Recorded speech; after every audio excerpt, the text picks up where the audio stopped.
So we're going to be taking a look at lesson 3.3. You can find this in OneNote. It will already have notes on it, but I would recommend that you download the PDF onto your computer and either just kind of follow along with that PDF up, or maybe more valuable would be to even print it off and be able to take notes on it. There'll be a couple of times where there are problems for you to solve here. I would encourage you to pause the video once we get to those and try and solve them yourself, and then start the video back up and compare your work to the work that I do as I talk through this. Our goal is to continue analyzing functions. Last class we talked about the first derivative and how it tells us about the graph increasing or decreasing and leads to a calculation of minimum or maximum points. So we're going to start there with this warm-up, see if we can follow that process of calculating the minimum and maximums.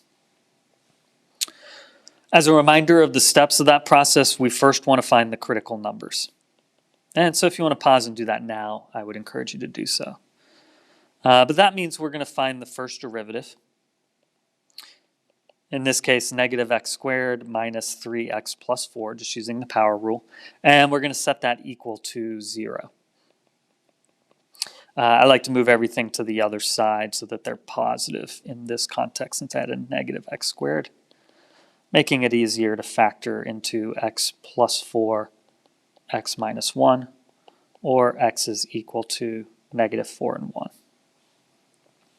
That tells me the two locations on the graph where it's possible for the slope to change direction. And so I want to analyze everything to the left of that first number, negative 4. I want to analyze everything in between. That's a positive 1. And I want to analyze everything to the right of 1 and see what the slopes are in each of these sections. And this is step 2, to take your intervals and check to see what the slope is. So we're just going to plug some numbers in to the first derivative to see the slope. I'll plug, let's say, negative 10 in. When we do that, we get 100 minus a couple of things. And so that is a, no, we get negative 100. We got to plug it into that here. Yep, negative times 100, or negative 10 squared. So that's going to actually be a negative value. And when we plug, let's plug 0 in, that's going to be positive 4. So that's a positive value.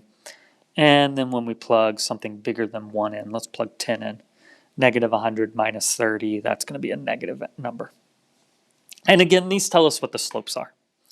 The last step is to use this to determine whether our critical numbers are mins or maxes. And we see here that when x is equal to negative 4, the slope switches from negative to positive. So that can only happen if x equals negative 4 is a minimum. And then when x is equal to positive 1, the slope switches from positive on its left to negative on its right. Therefore, this must be a maximum. What we're going to do next is we're going to move beyond the first derivative and talk a bit about the second derivative and see how it influences a graph. And this is referred to as concavity. But I'm going to do it by taking a look at these two graphs. And what I want to analyze are the slopes at 3 different points that I picked. And we'll remember that the slope of these tangent lines is what we mean by calculating the derivative of something.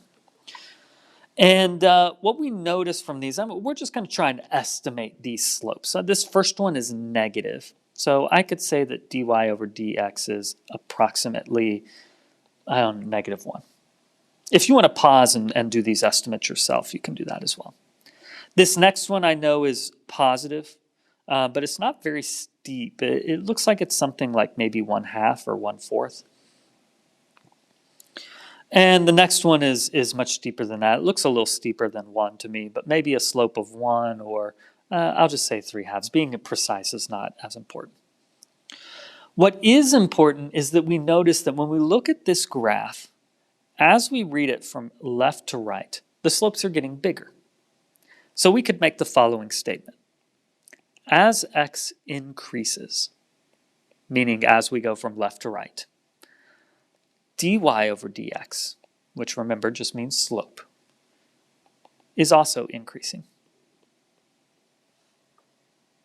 And that creates this shape that hopefully looks kind of like a parabola that's facing up. And we have a word to describe that kind of shape. We call it concave up. Let's contrast that with the second one. This first tangent line looks like it's a slope of approximately 1. Then it gets a little flatter than that. So maybe I would say that this slope is approximately 1/2, 1/4. And then it switches to something that's negative, maybe -1, maybe -1/2, something like that. Again, being precise is not as important as recognizing that as we go from left to right in this graph, the slopes are getting smaller. And so we could make the statement that as x increases, meaning as we go from left to right, dy over dx, or slope, decreases. And we refer to that as concave down. Now I want to dive into these statements a little bit more carefully for just a moment, because this statement that we made, as x increases, slope increases, is a statement that is about rate of change.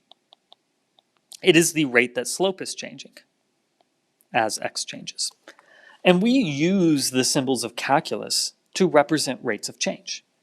Specifically in this case, we are describing the rate of change of slope. That's what that statement means. D over dx means calculate the rate of change.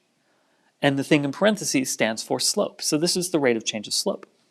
If slope is increasing, then this must mean that that rate of change is positive or greater than 0.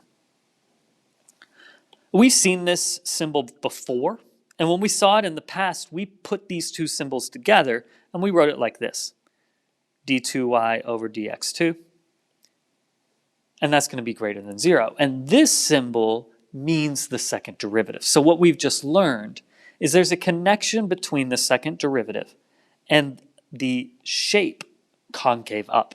Specifically, if the second derivative is bigger than 0, the graph of that is going to look concave up. We'll contrast that with the second graph, where the rate of change of slope, or d over dx of slope, dy over dx, was negative because the graph was, or the slopes were decreasing. It had a negative rate of change. And again, writing that using the symbols for second derivative, this means the second derivative is less than 0, which means in this case that there's a connection between second derivatives and being concave down. So the first thing we want to do is we want to be able to look at a graph and analyze the different parts. So I want to do 3 different things. One, I want to find when the graph is concave down and describe it with an interval. Then I want to describe the interval where it is concave up.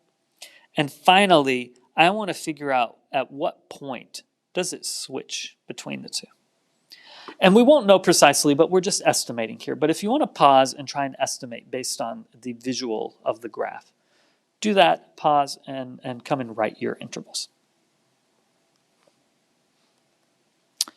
The easiest place to see that the graph is concave down is up here where the graph looks most like a upside down parabola. And it's harder to tell at the end, but because it's getting straighter and straighter. But let's assume that it remains concave down as it goes to the left. And then it's easy to see that this bottom part here is concave up. It looks like an upward facing parabola. Harder to tell at the edges, but let's assume that it continues. It's difficult to figure out exactly where it switches between the two. And here's where we're just estimating. So I'm going to pick somewhere in the middle, and I'm just going to pick a clean number. I'm going to say x is equal to 1. So that means my concave down part of the graph is everything from negative infinity until we get to that point where it switched at 1. And it's concave up starting at 1 and for the rest of the graph going to infinity, as best we can tell from the graph. And it switches when x is equal to 1. Now, this place where the concavity switches is actually a thing you've seen before. You saw it when you studied cubic equations, and it is referred to as an inflection point. We're going to give it a calculus definition now. An inflection point is a point on a graph where concavity changes.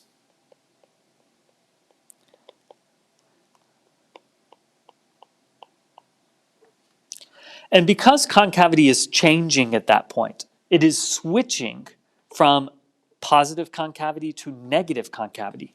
That must mean that at this point, the second derivative isn't positive or negative.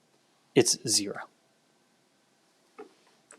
So let's put these pieces together and just come up with some rules here. Concavity in the second derivative. If the second derivative is positive, that means the slopes are increasing, and we can draw the conclusion that the function is concave up. Alternatively, if the second derivative is negative, we can conclude that the slopes are decreasing, and that creates a shape that is concave down. The only other possibility is that the second derivative is 0 or undefined. And in this case, I want to be a little cautious here. This means that it's a possible inflection point. It's not guaranteed. There are cases where the second derivative is equal to 0 and you do not have an inflection point. And we'll see those through practice. For now, we'll just say that it's possible that there's an inflection point there.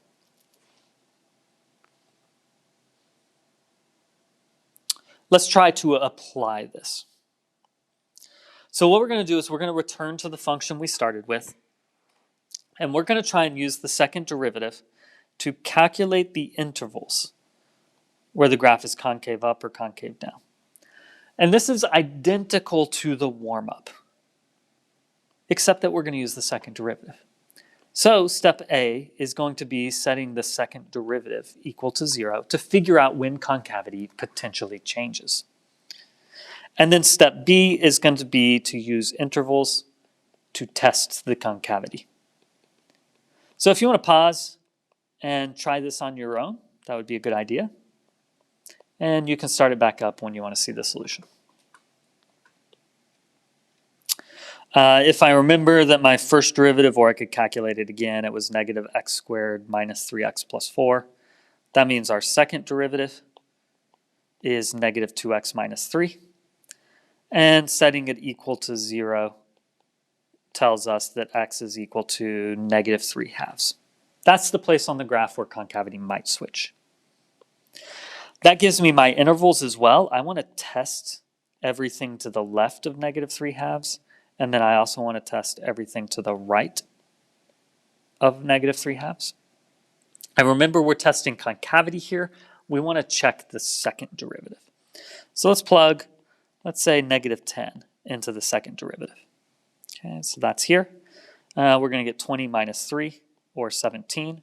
That is a positive concavity, which means that our graph is going to be concave up. We'll test something in the second interval, let's say 0, always easy. That's going to equal negative 3, which is negative.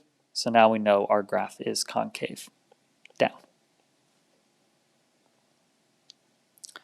And let's just try and interpret this visually.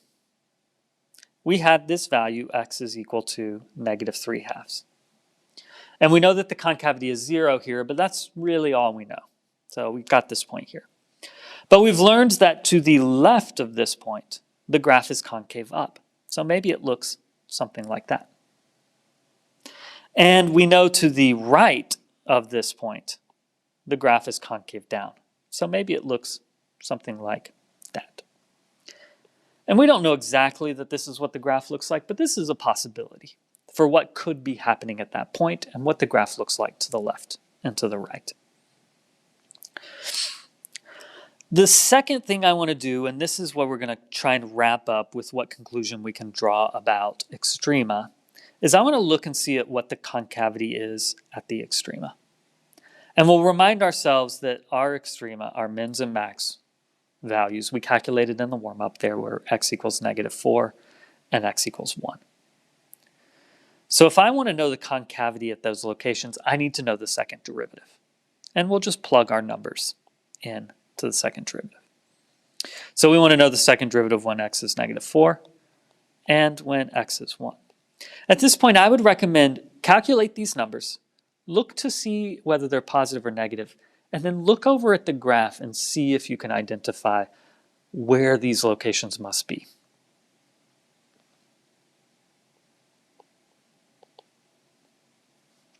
For -4, we get a concavity that is 5, or a second derivative that equals 5. And for the second derivative at x equals 1, we get -5. The fact that these are opposites is coincidence. That will not always be true. The number 5 also isn't as important as the fact that we want to recognize that this one is positive.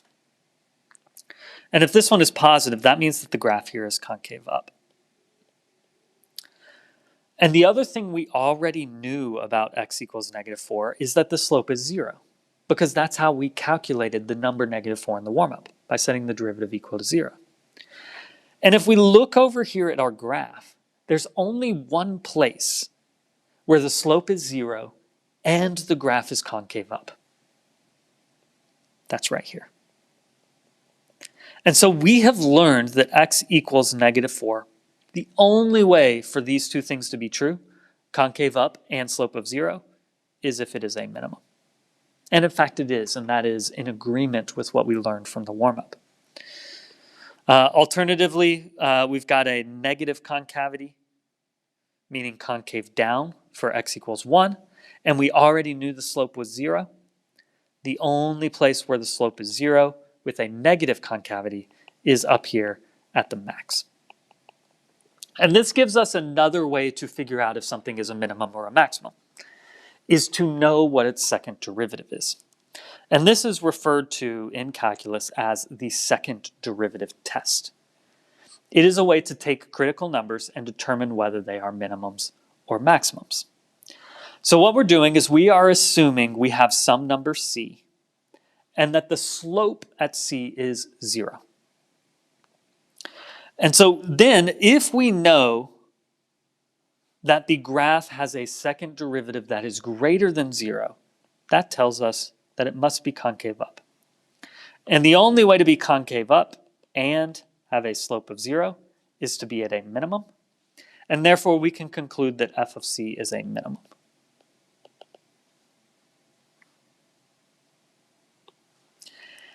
If we find out that the second derivative is negative, less than 0, that means the graph must be concave down. And the only way to have a slope of 0 and be concave down is if our critical number is a maximum. Lastly, sometimes we might calculate the second derivative and get 0. If this happens, unfortunately, the only conclusion we can draw is that the second derivative test failed. And we have to find some other way of determining whether the point is a minimum or a maximum. And so we would resort to the first derivative test to check to see if it's a minimum or a maximum. This is just an alternative way to determine mins and maxes. We already know another way using the first derivative. You can use whichever method you want. What I want us to take away, and this is the most important thing from this lesson, is if you were told or you learn that the derivative of a function when x is 5 is 0, meaning the slope is 0, and you also learn that the second derivative when x is 5 is equal to 3, you now know that f of 5 is a minimum. And the way we know that is our first piece of information tells us that the slope is 0. Our second piece of information tells us that the graph is concave up.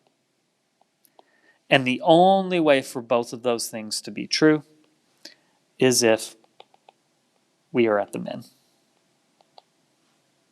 That's the big takeaway from today. Again, the homework is listed at the top. Feel free to reach out to me if you have questions about this, or to watch the video again, or parts of it again to try and get a better grasp. I would like you to upload photos of this work to Schoology.